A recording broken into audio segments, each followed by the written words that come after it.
Good afternoon. It's Thursday, August 23. I'm Herman Green with the Midday News. A special welcome to those of you watching online at onespotmedia.com.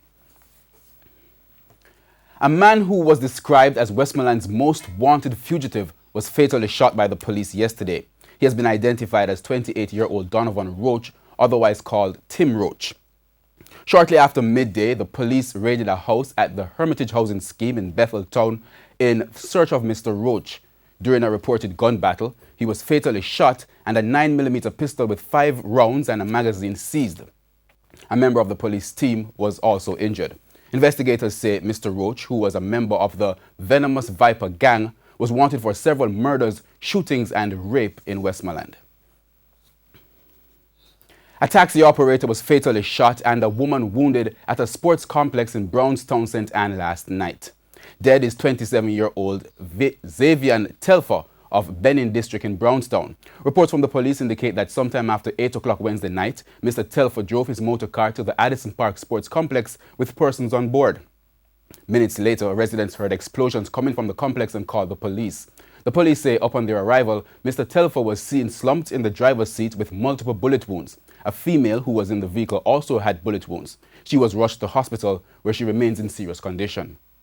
Councillor for the Brownstown Division, Kim Brown Lawrence, is appealing to persons to assist the police with their investigation. Someone has to know what happened. And the more we keep silence, the more people will die.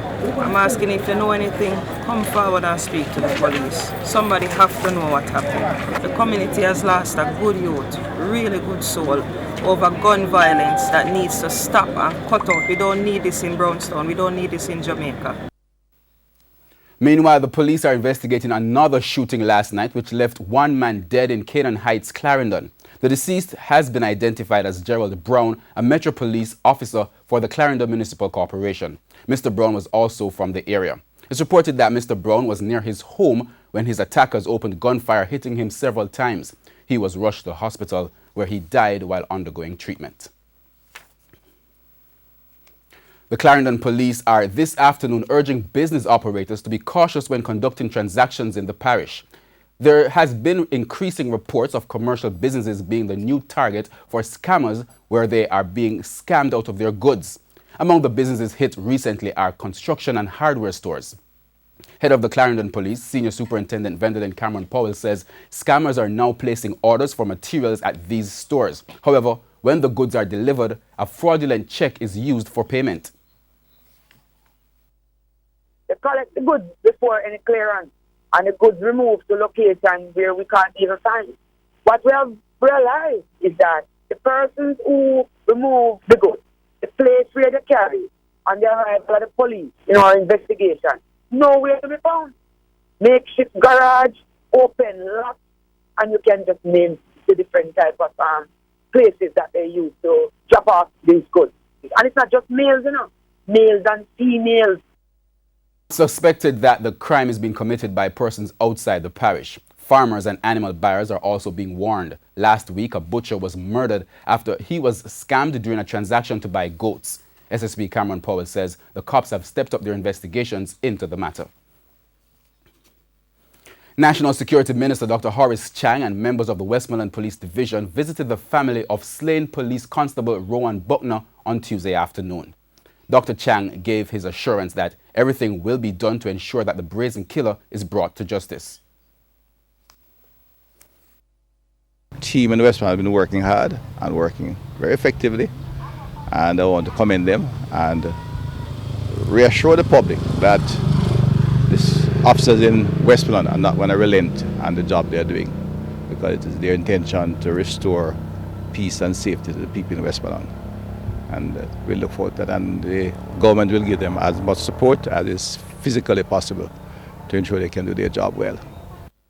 In the meantime, head of the Westmoreland Police, Superintendent Gary McKenzie, said his team has started a full-scale probe in the killing of Constable Buckner. This tells us that we have challenges with what is happening in our society generally. But as was said before, we will be relentless in terms of how we deal with it. Of course, we express condolence to the family of our deceased colleague. and of course other members of the police force who are sad at this time. But we are committed to the task of ensuring that we fulfill our obligations as it relates to law enforcement, and we will do all that we have to do to ensure that the public is secured. Now, Constable Buckner's stepfather, Trevor Bernard, recounts his last memory of his son. Ron was such a good youth. Too. Him is a family, him is a father, everything. He's a youth you could have come and sit down with. And you have a problem, and him did it for you.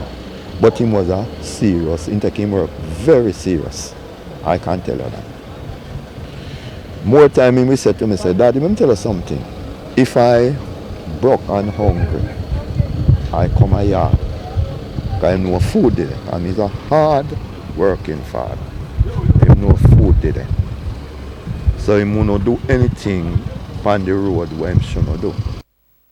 Constable Buckner, who was attached to the Little London police station, reportedly went to a barber shop in Petersfield on Sunday evening. While sitting in the barber shop, he was shot and killed by a lone gunman. The Road Safety Unit is reporting a 6% decrease in road fatalities and a 10% decrease in fatal crashes since the start of this year.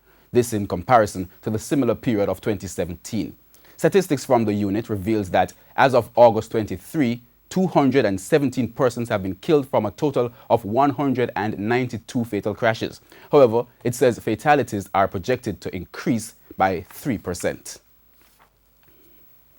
More than 200 workers employed to Appleton Estate in St. Elizabeth are to lose their jobs. It's reported that the redundancies are part of a rationalization program at the entity. First Vice President of the University and Allied Workers Union, Clifton Grant, says the cuts will take effect at the end of this month.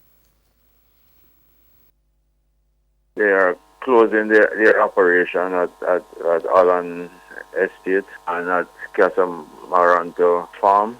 And at the factory, approximately 40 workers will also be separated. A total of about 240 workers out of 670 workers will be separated from their job at Appleton. Mr. Grant gave details on what prompted Appleton Estate to reduce its workforce. The top management in the company went down and they spoke to the workers, and they indicated to the workers that it is a tough decision for them to be separating. But the company have to take some business decision in order to make the places more effective and efficient. TVJ News spoke with some business operators this morning following the announcement of the job cuts. Well, I'm not going to have a job. Business is going to be bad for my boss, so maybe eventually I could have a job also. My co-drive company now it affect me because I used to have some workers always come out and support me. And like how they now work now, nothing now go on, everything slow down. I mean, like the company up in back so things can go on for we. I back to school, nothing now go on, you want to look for help. Minister without portfolio in the Agriculture Ministry, J.C. Hutchinson, says Agriculture Minister Audley Shaw will be giving an update by today on the fate of the coffee industry. Speaking to farmers in St. Thomas on Wednesday, Mr. Hutchinson explained that the government is doing what it can to intervene in the row over the reduced payments for coffee since the industry was divested last year. The farmers are still not happy with the offer of $4,000 per box of coffee, down from $6,000 per box. Mr. Hutchinson says Mr. Shaw has met with the processors and the Coffee Growers Association, even as farmers threaten to leave the coffee business if prices continue to fall.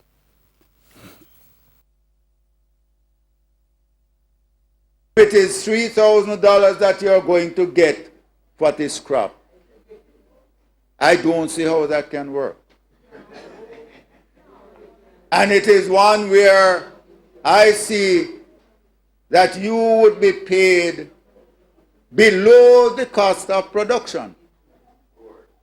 And as we have been discussing today, anybody going into agriculture must go into it as a business to make profit.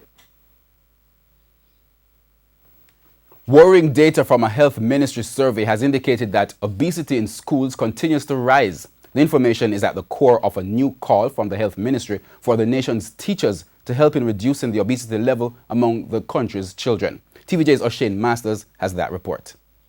Addressing teachers at the JTA's annual conference in St. James yesterday, Health Minister Dr. Christopher Tufton revealed that the latest health and wellness survey showed an increase in obesity levels among students. Obesity levels have doubled over the last 7 years.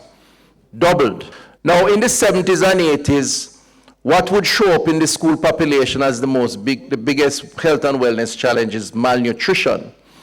Today, it is obesity.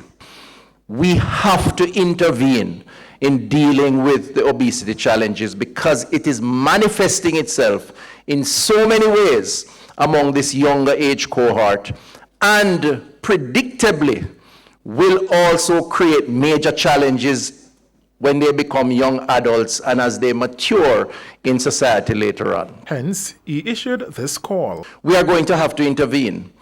And we're going to have to get all the critical stakeholders, teachers being a critical part of that, to help us to provide the guidance that is necessary to our young people as the first line of defense to combat these lifestyle-related ailments, and certainly the obesity challenge that is plaguing our school population.